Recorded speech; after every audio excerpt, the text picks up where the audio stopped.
Sunday blog 235, 24th of May 2026. Turns out I should have been whooping all these goal setting years.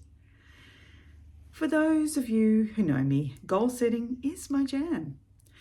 There's nothing I love more than cracking the spine of a planner in January and spending a whole afternoon paddling around in all my wishes and dreams and aspirations, setting a fresh crop for the year and graphically recording it using a vision board. From 2014 until 2021, I used desire map journals, see pic above, based on the premise of excavating your core desired feelings the way you want to feel and making your goals through this emotion lens. It's more female, less male, goals with soul. But the Desire Map Planner creator eventually couldn't be asked making the planners anymore. So in 2022, I had to pivot to an off-the-shelf option, a My Goals planner.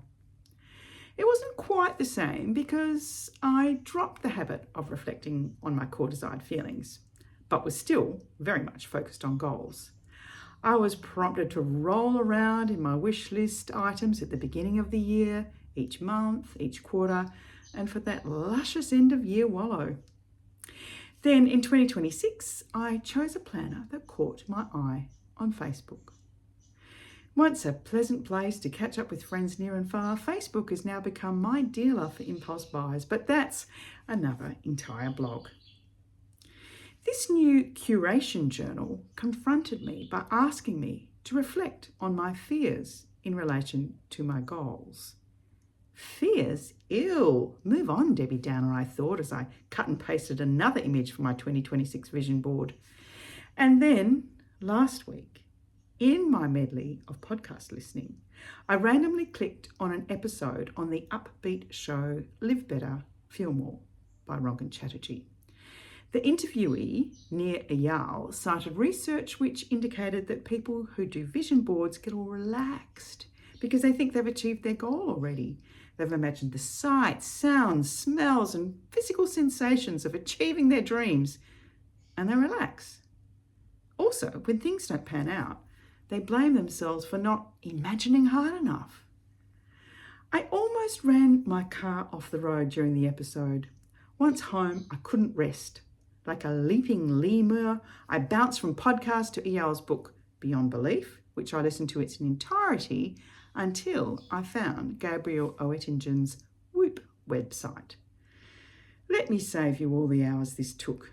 Oettingen is a New York psychologist, researcher, and academic, and she discovered the importance of not just visualizing your dreams, but thinking about the obstacles that you will inevitably encounter and making a plan to overcome these.